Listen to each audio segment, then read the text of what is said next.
Hello everyone, welcome back to our channel on understanding update sets. Whether you are a ServiceNow admin or developer, understanding how update set states work is crucial to managing your configuration and customizations efficiently. Let's take a closer look at the update set states available in ServiceNow. Update sets go through various states. Some are manually set by developers and administrators, while others are automatically assigned by the system. Each state provides clear visibility into the process of an update set and helps track where the customizations are in the deployment process. In today's video, I will provide a detailed explanation of the update set states that are manually set by developers and administrators. The first state we will know about is the in progress state. When an update set is created, its default state is in progress.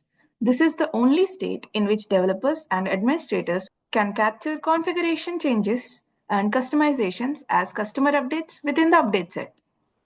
Remember, update sets must be set to current in order to capture customer updates. Only one update set can be current at a time for a user, ensuring that all configuration changes and customizations are recorded in the correct update set. Now, let's create an update set. As previously mentioned, there are two ways in which an update set can be created.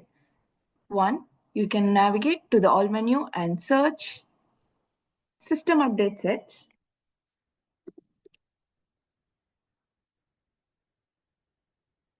And click on Local Update Sets under the System Update Sets module. This displays all available update sets. You can click on any in-progress update set record within the current scope. Open the record. To make the update set current, click on Make this my current set in the related links.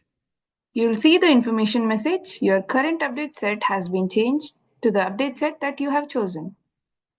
Remember, this related link is only available for update sets in the in-progress state.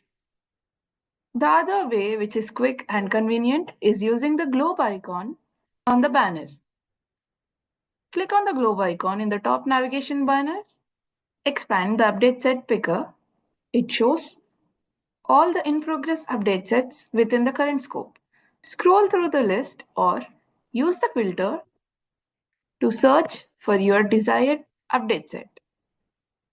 Once found, simply click on the update set to make it current.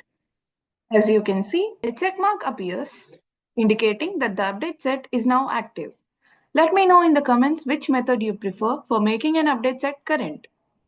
The next state we can set manually is the complete state. Once all developments are finished and ready for deployment, the next step is to move the update set to the complete state. Only completed update sets can be exported and migrated to another ServiceNow instance. When an update set is marked as complete, it can no longer be marked as current, and no further customer updates can be captured within it. It is now ready for migration to the next environment, such as test or production. This ensures that only finalized and validated changes move forward in the deployment process. To export an update set, you can simply click on Export to XML in the related link. Remember, this link is only available for update sets in the complete state. Finally, if at any point a developer or administrator realizes that an update set is no longer relevant or its changes are no longer needed, but it hasn't been deleted from the system, the state of the update set should be changed to Ignore. Once an update set is set to Ignore, it can no longer be made current, nor can it be exported or migrated to another ServiceNow instance. This ensures that no new customer updates are captured in the update set and guarantees that irrelevant changes are not moved to other instances. That's all for now. Thanks for watching. I'll see you in the next video.